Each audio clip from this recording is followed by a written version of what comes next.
So, Joaquim Rodriguez dos Santos, can you introduce us to yourself and the work you're doing in tracking the heritage of the Portuguese in different parts of India? Yeah, I'm an architect.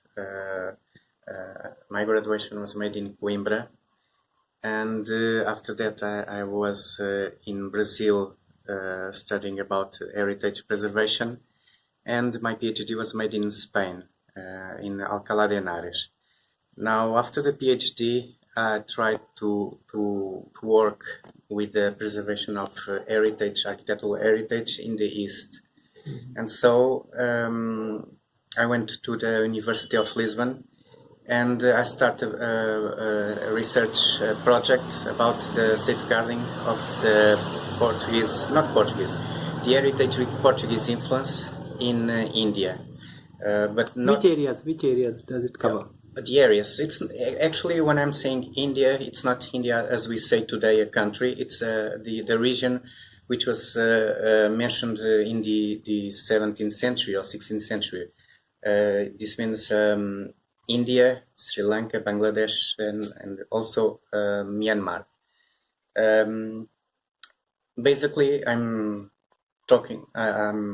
visiting the places, see how the heritage is preserved, if it's in a good condition, if it's changed, if it was really simply demolished, and especially I try to talk with people. I know it covers a large area, like this is 3, 4, 5,000 kilometers distance.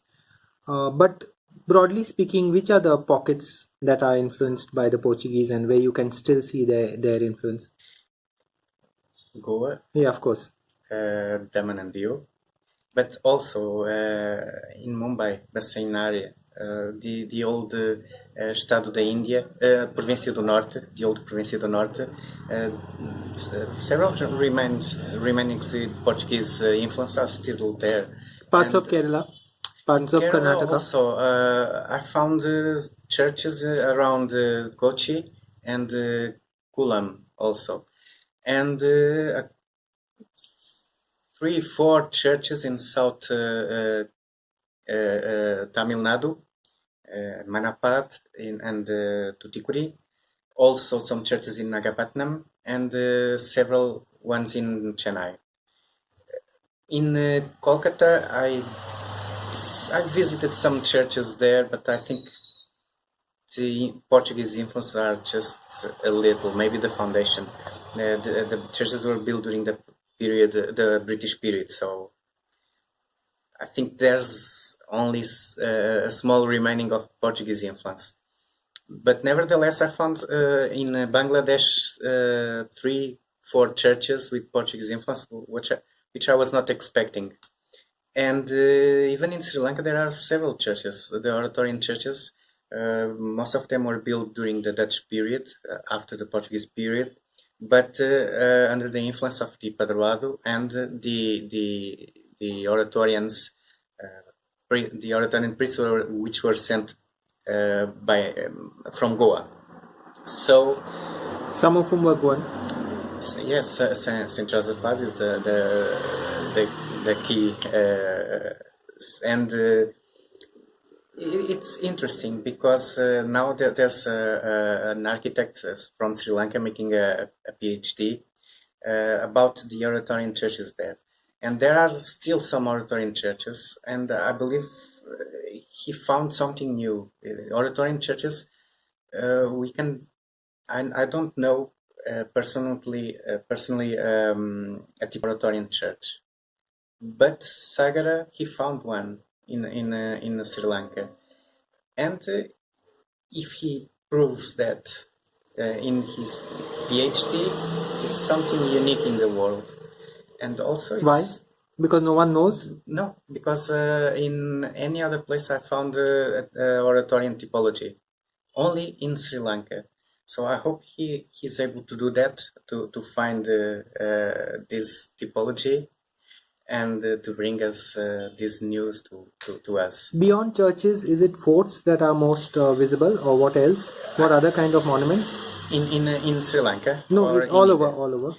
There are many forts built by Portuguese or with Portuguese influence. In the northern province, Sid Mendiretas made his PhD about that.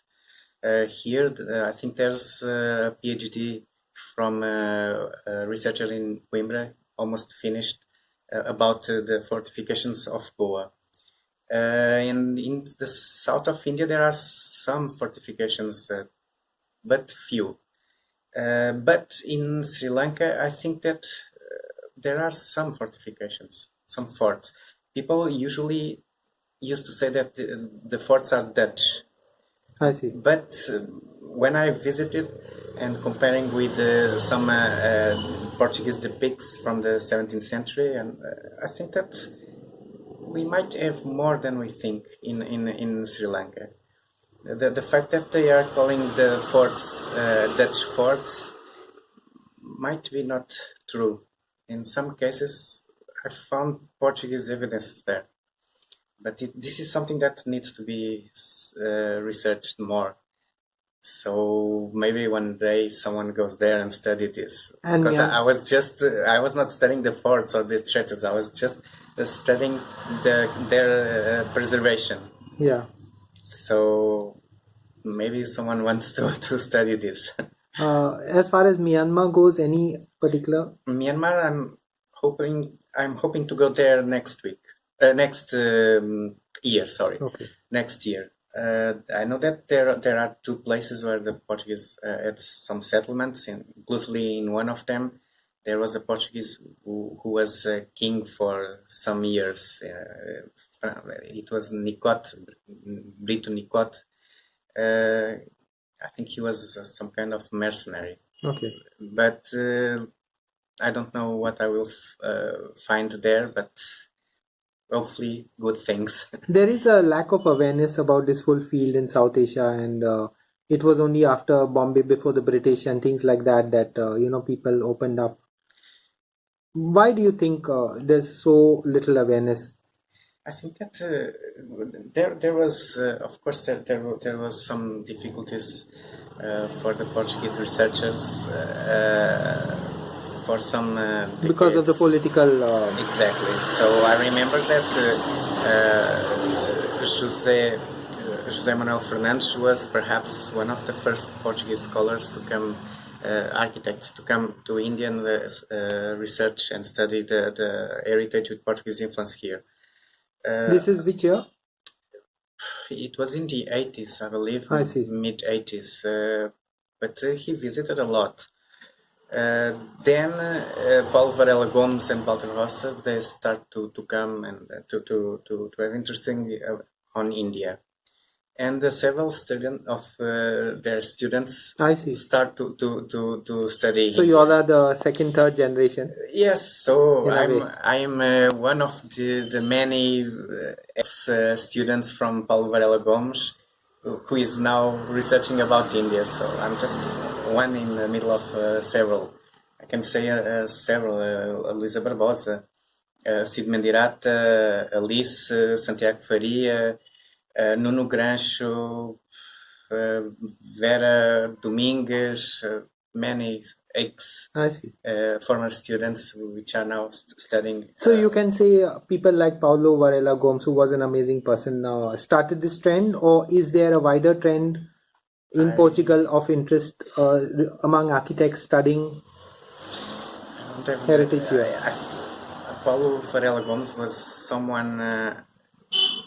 If you know Paulo Varela Gomes, you know what I'm trying to tell you. So he knows how to make us passionate by India. About India. About India, yes. I'm studying India because of him, actually, and several of my colleagues also. I think I don't know if we can talk about a school of Paulo Varela Gomes. As yet. Maybe. Yeah, Let's see. maybe sometime. Maybe. Because the thing is that he just left a strong impression, a strong mark on his former students. And I think that maybe there's a Paulo Varela Gomes school, and he deserves this. Yeah. Thanks. Thank you so much for your time and sharing the Thank you.